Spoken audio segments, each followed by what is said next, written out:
Greetings,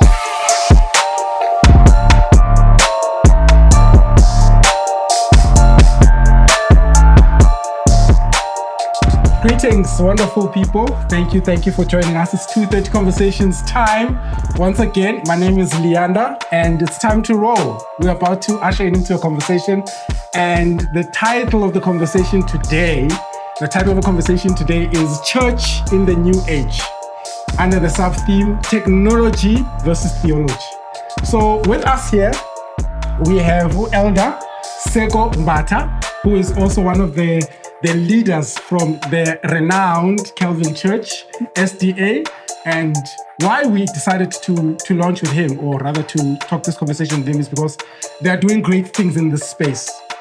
So the name or the term that is coined by, it's called e-ministries, right? So what does that mean? We're in the new age now. People are preferably choosing to worship from home, right? And people have that option and they can use it. So in this space, we have Calvin Church, which most people would love, to watch. And the church, even itself, in the YouTube page and the channel that is growing.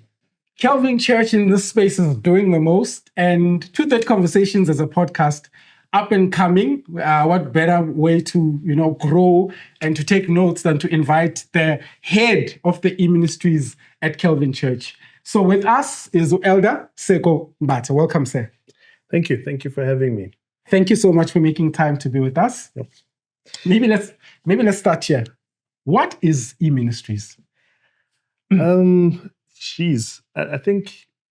Okay, first of all, thanks for having us or having me here. I think I represent a bigger team. Okay. I represent, and again, representation here is kind of loose-lighted, but I'm part of a bigger team, a bigger ministry, part of Calvin on Ethel SDA Church, currently serving as an elder.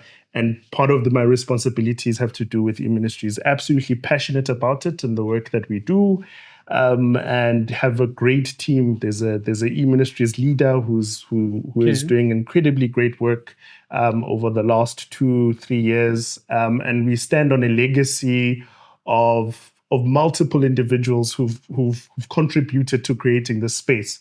I think to kind of explain what e-ministries is, we probably have to embed it in the culture of kind of Calvin. Okay. So Calvin is born out of a need, or rather a need of ministering or being relevant to the community that we live in. And largely how we define our community is kind of a cosmopolitan community, right? Okay. Like-minded individuals, professionals who started this church around the early 2000s, 2004, 2003, who identified the need of having an African community that was starting to live in kind of the northern suburbs and worship there, and bring in people who are like them in the professional spaces. And basically, e-ministries takes root from that, right? Okay. So we're not something that comes outside of the church, but we are embedded in serving the church and serving our community, cosmopolitan individuals who are technology-based, who have different tastes and who are not necessarily the same as in other spaces. Okay. So in that case, e-ministries then comes out of that. I mean, to basically illustrate the point that it's embedded in the church. So kind of the first time it kind of started, and this history is articulated by great elders like Elder Masugu, Elder Msimang. It was really plugging in a webcam for a member who could not join. So we were having a revival at our church.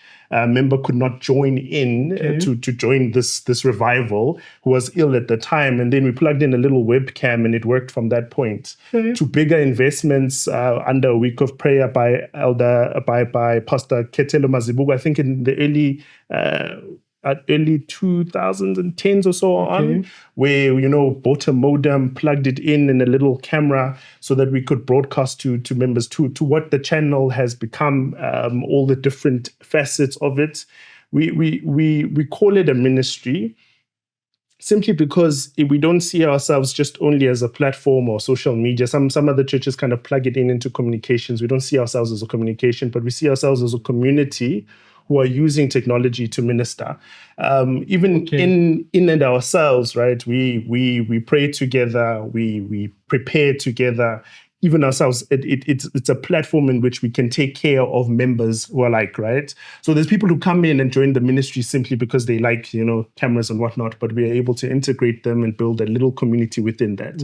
So that's why it has those facets of a ministry. It is us using technology to serve our members internally. That's kind of how we define it. And we'll talk about how, and hopefully in the conversation, how we use Zoom and so on to in-reach, right? And effectively in reach, especially in the context of this cosmopolitan, lonely South African Johannesburg, right? So think about it, like it's such a, you come in here from wherever you come from, economic migrants such as myself, you don't know anybody, and there you are able to plug into a community using technology so that we can be able to reach you when you are bereaved and so on. And we'll make those examples. We also outreach as well, which is what we kind of famous for, how we then produce content, how we plug in people into our service, and even administratively, right? Like the church admin. I'm currently serving as an elder. How do we use technology to hold business meetings, to bring members together, to bring our members, some of them who are members of our church, right?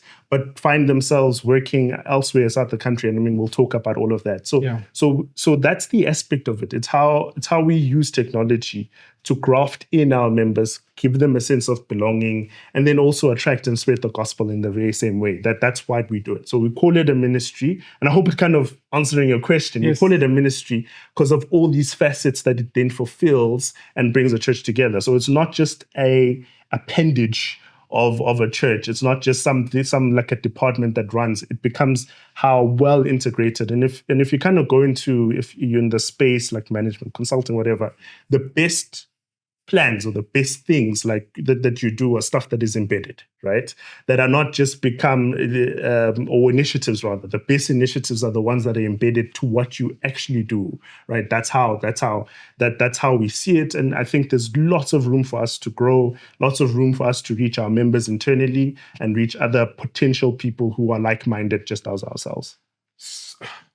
That's a very, very impressive analogy, if I was to say so. And I'm just, in my head, I'm recollecting how 230 came about. We, as a ministry, we were forced into that space. So how we came about is after hard lockdown, people couldn't no longer go to church anymore. And a group of friends came up with an idea, no, guys, what can we do in terms of at least having worship? And then the online space was brought into the picture, and the Zoom, and then it grew and it evolved into what it is today. So would you say the e-ministries approach in your church was birthed as a time for the church to evolve? Or was it birthed as you were forced into that space? And over and above that, on top of that question, is it still the same, worshiping over TV, worshiping over online, than is it still the real God? Is it still the real God that you would go to church and worship? Or something gets lost somewhere in translation in the networks and the satellites? So again, there's generally a tendency of kind of judging packages. Misconceptions. You're going there. Yeah, right. There's generally issues around judging packages, either one because the package is new, right? Or the package doesn't look like the old package, rather than judging the content, right? I would never say that there's a substitute for physical meeting, right? I think there's a level in which you can bring and build community, and kind of even in the business space or so on, doing it live and being there is absolutely important. But there's a level in which we can leverage technology in order to reach some hard-to-reach places, right? Which basically does not nullify what our mission is ultimately, but rather extends it, right? So the use of technology is really around how to bring members together. So again, let me put an illustration here. So about a year ago, we meet a gentleman who is currently working in the Middle East. He is not South African at all, but then tunes into our channel every single day, simply because every single Sabbath, simply because what we speak of speaks to him, right? So he's a member of our community that we have never met. He actually then ended up in South Africa on a business trip, and he made his way to the physical meeting place. But he quotes specifically programs that we were having that spoke to him and his context and the way he runs his life as a professional working for a big telecoms company in a country that is majority Muslim, right? So we were able to reach him and serve him and give him a sense of connection to a culture and a space with people who look like him, with a worship that he can connect to. Because that's the other thing, right? When we think about some people that are part of our congregation and part of our church who end up in foreign places with foreign communities that they can't connect to spiritually, right? And this is more not that they're not doing church right, but like the cultural context does not fit them, right? And I have a personal example of this with my wife who is working internationally, who is able to plug in. So he gets there, everybody at that particular church that she's in, they're great, they're fantastic. I've visited them, I've seen them, but they probably sing in one tone all the time. They see things a little bit differently than she does, but she's able to tap in and come in and connect spiritually at a different level simply because of culture, right? So there is ways in which the tool can be used to further the gospel, to bring people into a closer, more intimate relationship with Christ.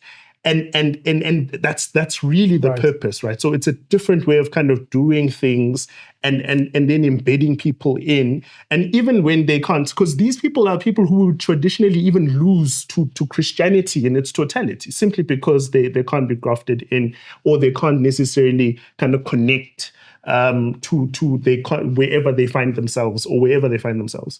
So there's all of these complications that modern life brings. And what we then are able to do through the ministry is just capture somebody or bring a topic. So I don't even think what we are chasing is, this absolutely constant numbers, but that one or two people that we are able to reach.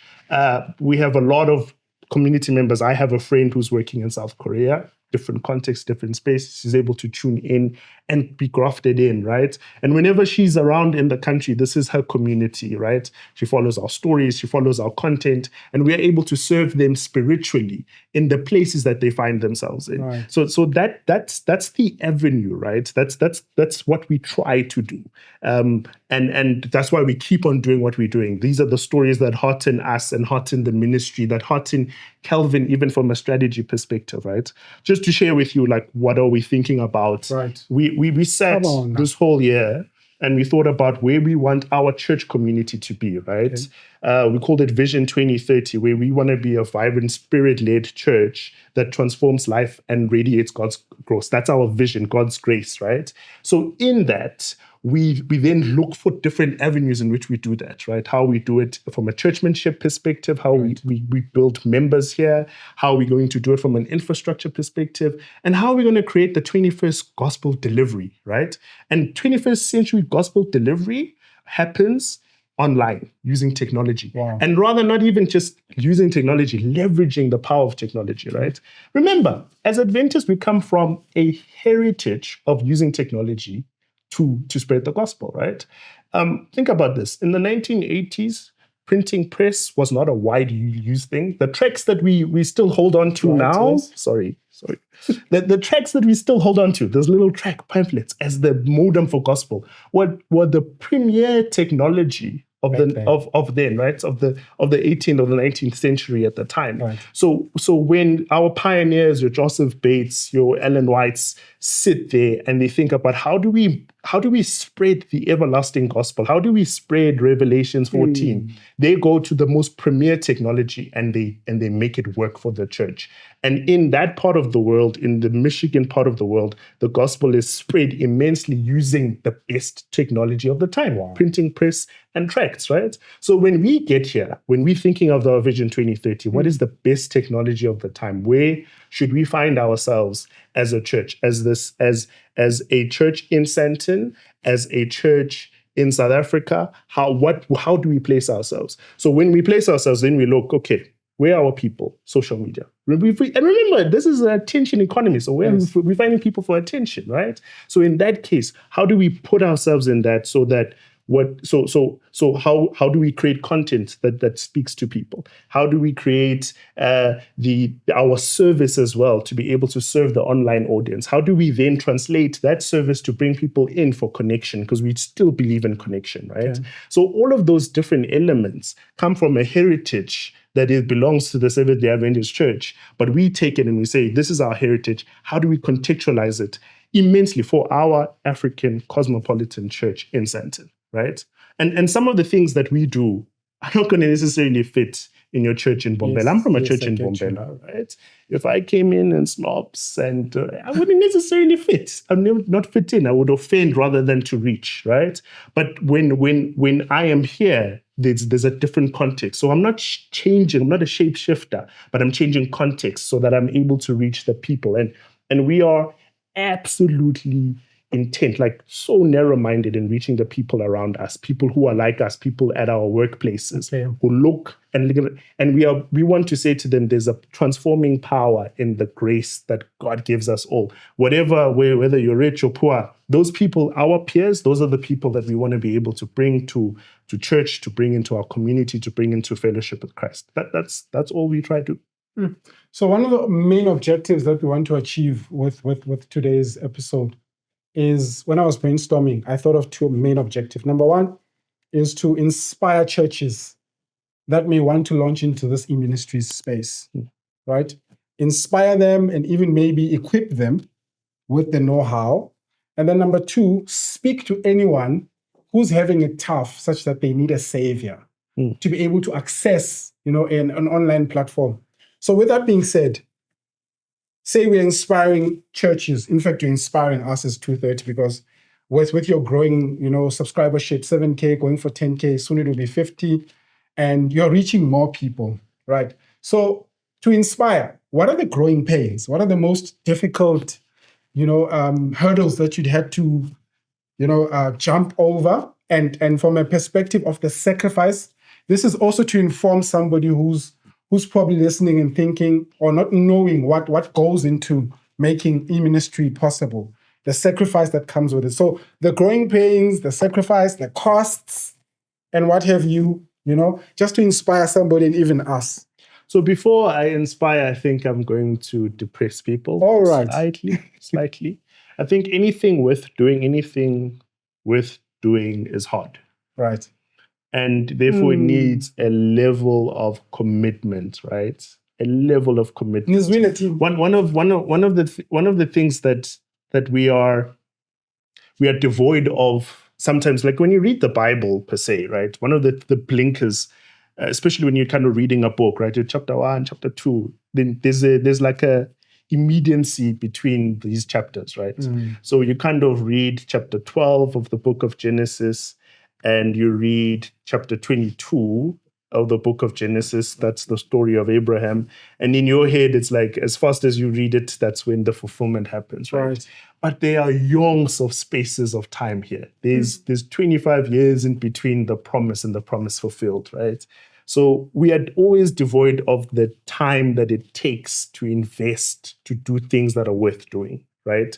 And we need to realize that, number one. So if you are going to embark on a journey of building this ministry, it's going to take time, right? And there's always these growing pains of a foundation. I do serve in one in my private capacity as well. And the one thing that we were talking about in one of the board meetings was a capacity, right? So we want to do all of these great things. We have like a great budget, but there's no people. Or you have great ideas, but there's no budget, right? So capacity is always a constraint in organizations that function with volunteering. Volunteering is also an issue, right? Because, we want to try and do a professional service and then people don't arrive on time, right, and so on. There's sensitivities around that. So there's always going to be, so it's time, it's resources, it's all of those things that you will need to do, right? And put together. And to kind of capture all of this that I'm saying, one of my previous mentors used to talk about his business, and he said, "Oh man, I worked 20 years so that I could be an overnight success." So you kind of see the whole, like, 20 years of like pain and whatever to build it, and now you're being successful, but there's always like girded underneath all of that. So as I said, we stand as a ministry today. There are 20 years of absolute sacrifice from a church resourcing perspective. People who came before us, people that I don't know, people that I know now in the ministry, from all the elders before who took the opportunity and said, you know what, let's buy the webcam, let's buy a speaker, let's buy all of this to put it together to what the ministry is now. And there'll be continuous success going forward. I mean, I'm here in this community now. I don't know where I'll be tomorrow. I might find myself in the US joining loved ones or wherever that may be. So there'll be that future success. So that's the context, right? You got to have a vision for the future, right? And then two, be absolutely, like, I don't know, blinders around serving your community, right? We get hate, right? Please, I ask you to go see our brothers and sisters, our Christian brothers and sisters who join us on our comment sections on TikTok, who say the most vile things, who will see you with a cap and then just look at you and say, this is a Bantinti from Alex, or whatever terrible things. This is bring back my church, right? Or whatever. Like, there's just too many things that can distract you. So you have to have blinders, absolute blinders, about serving your community and the purpose that you have. Because they will call you names. There's always that. So there's also these external pressures, internal pressures and constraints and so on. But you navigate these internal constraints, right? I promise you, God will avail people who will stick by you. I have an incredibly great team. I'm talking now. Every weekend, there's somebody who's sitting there making sure that a bulletin happens, that the next social media post happens, and so on. God will find and bring people your way, and you will inculcate the vision, the culture in them. And also, I think I want to also thank just the leadership of our church as well, who platform this thing, so you're not even dealing with like I say, we're so embedded, right? Like, we're an absolute cornerstone of the church that you can't strip away what we do and what is Calvin, right? We are part of a vibrant church that is going that way, and e-ministries is just a part of that, right? So we're not just this like success, we are really there. So when we're sitting, and like I said, the church is thinking about where they want to be in 2030, number and so on, when they're thinking about a component of it that we call innovation and dynamic gospel delivery, e-ministries is only just a subset of that. Right. We're talking, how do we do infrastructure? How do we build the church going forward? How do we contribute to the wider community at that Adventist church, right? So how do we provide thought leadership from our experience and from where we are, right? So all of those things are just that. They're the component part of that. So you'll have all of these challenges, but God will find a way to resource you, right? And it's that. It's finding these opportunities, finding members who care, attracting members who care, and then also provide excellence, man. So sometimes we kind of sit there and we're like, like, be excellent, right? Like you follow some of the other people in the space who are not necessarily Christian, who only succeed in video number 500. And that's the one that goes viral, and that's the one that people cling to. And then it brings all of that, right? So one of them is Marquez Brownlee that I watch, and he talks about the fact that he is grateful that he didn't have early success, because he would have been chasing that. But now he's sitting on 20 million subscribers for his thing. He started out very young, but his most successful video was like 400 there. So that's the whole passion of it, right? So there's definitely that where I mean, we focus immensely on quality. We focus on the program. We focus on how do we package. We try to be as excellent as possible. We try to be on time, right. Focusing on the little things so that we can get the ministry going. And slowly, all of those incremental things are the ones that kind of lead to the success. And again, standing on the back of progress, years and years of vision of that. And that's more or less what I'm saying. Like, you'll definitely get there. You'll learn from others. God will avail resources. Be intent on excellence as part of what you do. Watch what other people are doing. Right? There's guys over the N1 that we watch. They watch us, and we share ideas. And wherever we can, we try our best to be our best. And that's more or less it. Oh, that's very encouraging and inspiring. I know you had touched on this in terms of a context of testimony.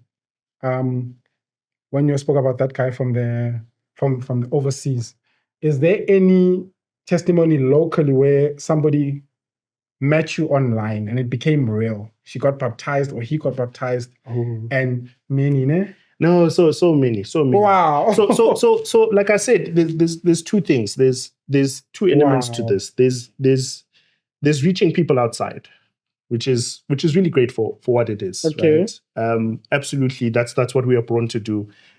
So I can speak of individuals, one who have been lost to the church but find themselves closer to the Calvin community or the KOA community, and they've done so by catching on to our social media and so on. There's individuals that who have never seen Christianity, like have never accessed Christianity at all, like nothing. And the first thing that they saw was a Calvin program, and it brought them. So some of them have been in a year's journey following content from COVID, right? And then they find themselves in the community. That's one. And we are so proud of that because it's reaching people who have not read, and those are the people we're absolutely excited about. But there's a second subset, and this subset are people who perhaps have lost connection with the church. Okay. That we are able to reach, who have church hurt. I mean, we've had programs around church hurt, and that's the concept of people who have been bruised by the church, either one, by the church not caring, or they're misinterpreting some of the church's overtures. But they find a way when we present the gospel to our community, they then find a way to want to be part of us, right? And we're excited about those people as well. But another subset that I think is important is how we help with our ministry to reach people, right? So whenever we have bereavements, whenever we have difficulty, whenever we can't necessarily get to you, we leverage technology to reach people internally, right? Okay. We do our prayers over Zoom. We have women who pray every Wednesday, right? And there's some great project that's coming out from that, from those testimonies. There's great talent where we are able to steward our members and build great church members using technology, right? It's a platform. Remember, there used to be this whole concept of fighting for the 11 o'clock service, but this is a way in which we are able to reach and find talent. There's a prayer that happens with men every Wednesday morning as well, right? Where men issues are discussed, and we're leveraging technology in that space and supporting that ministry in that space.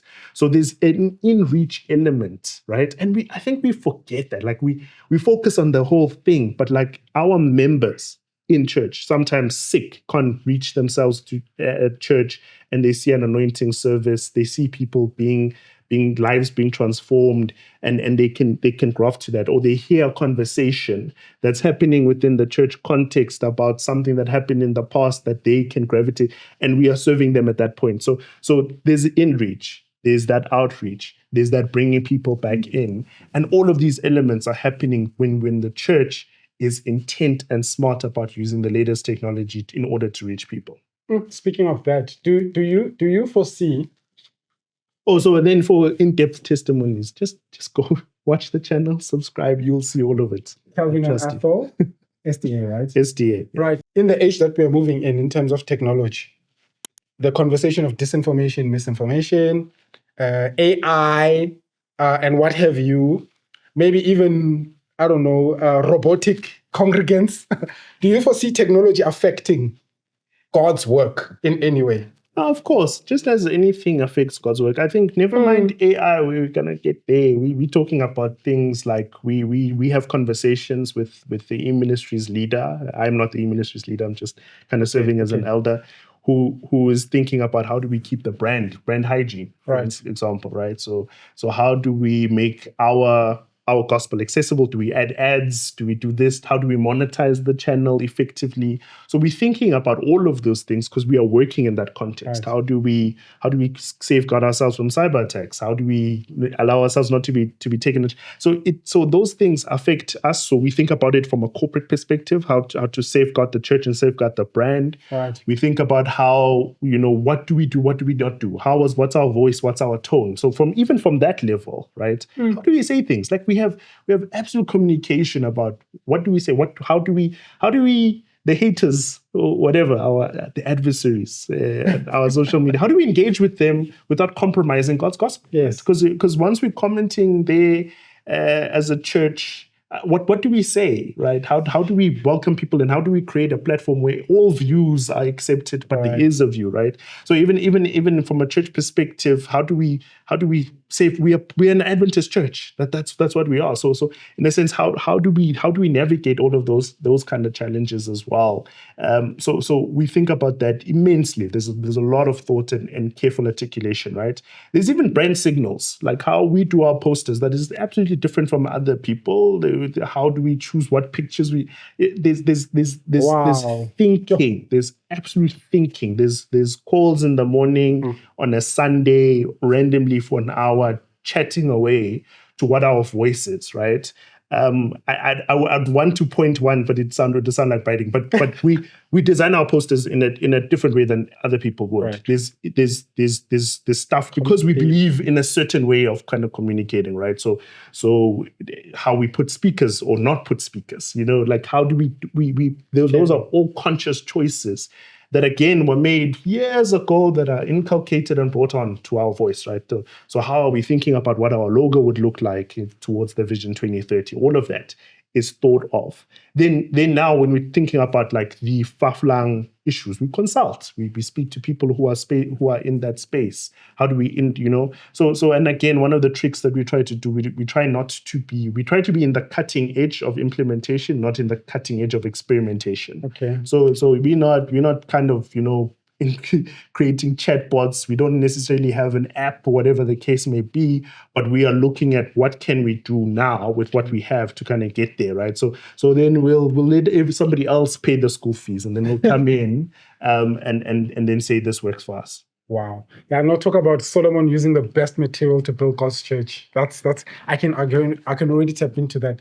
So in closing, we're concluding. We're landing this plane now.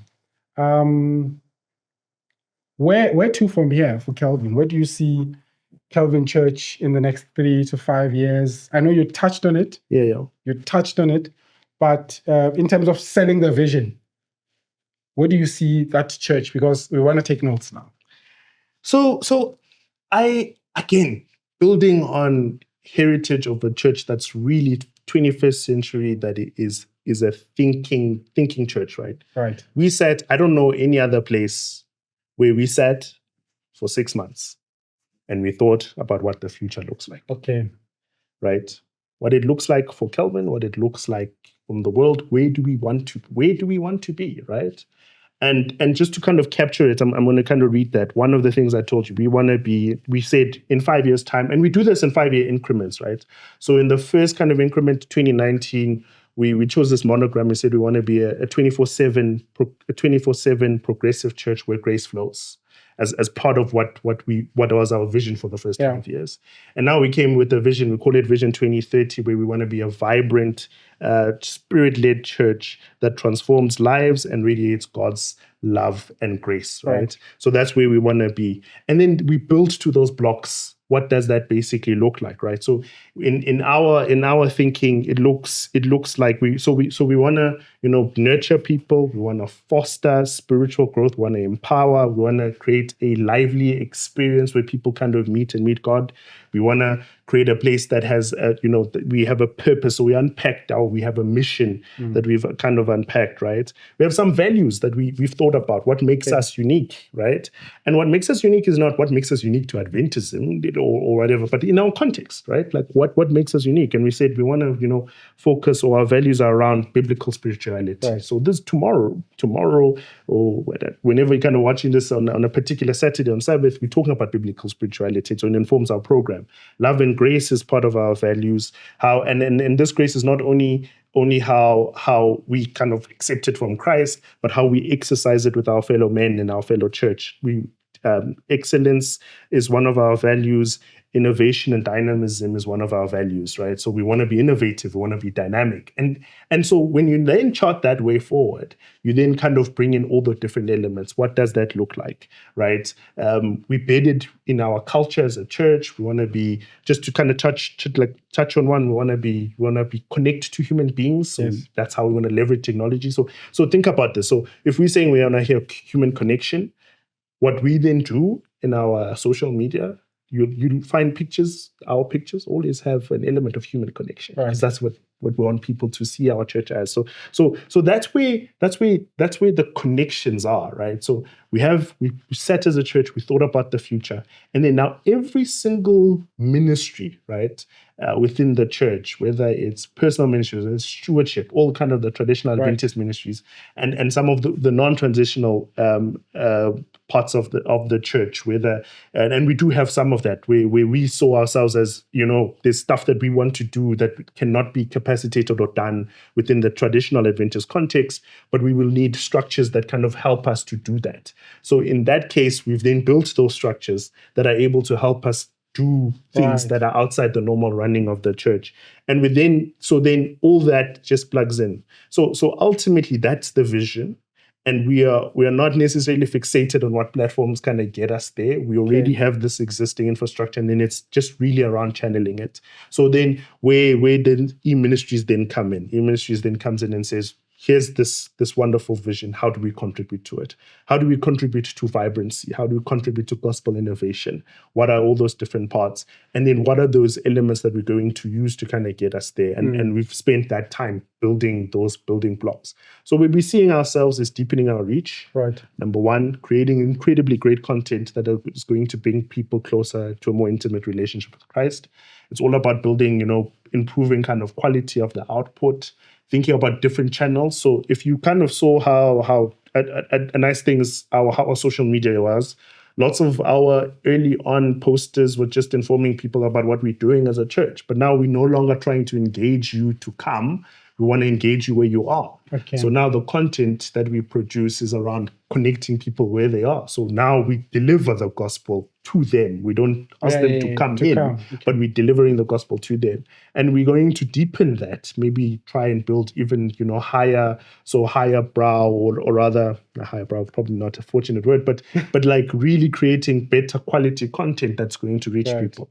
Looking at also what other ministries are trying to plan for, and how do we integrate technology to that, right? So perhaps a podcast, if that's our thing, perhaps a podcast or online Bible study, if that's the thing. And then we just try and, be there, right?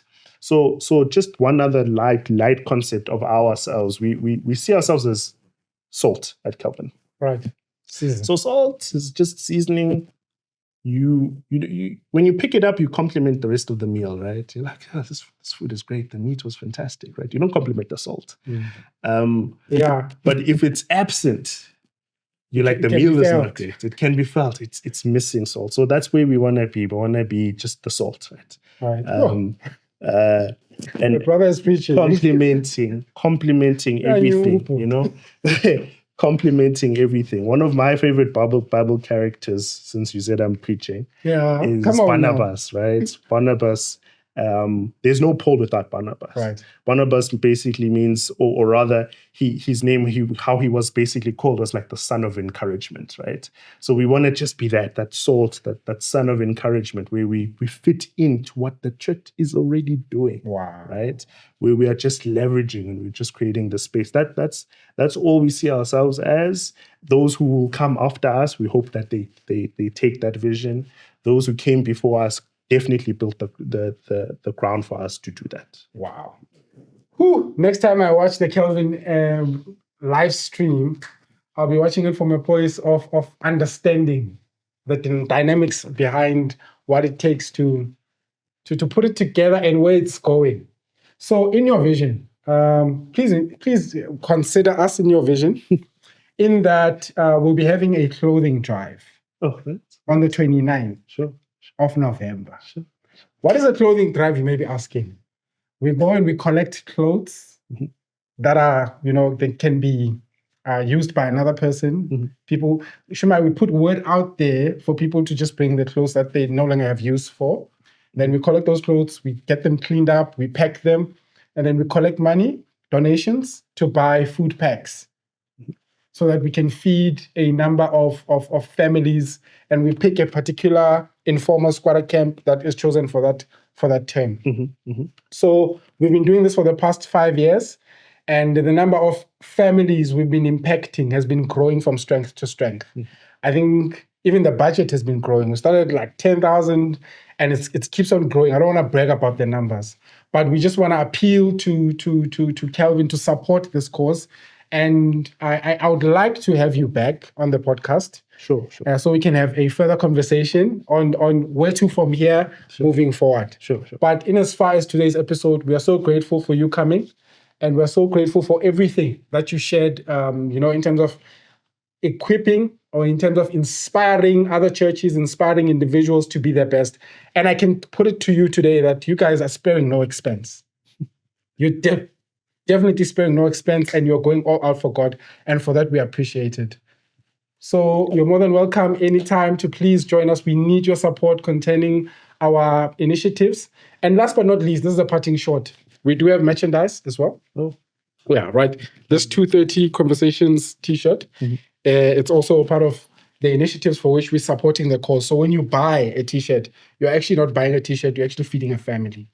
But as time goes on, I'll probably be feeding you with real-time information on terms of what you can put out there to your church in terms of the support and what have you. But with that being said, I would like to actually express my gratitude, and we thank you for coming.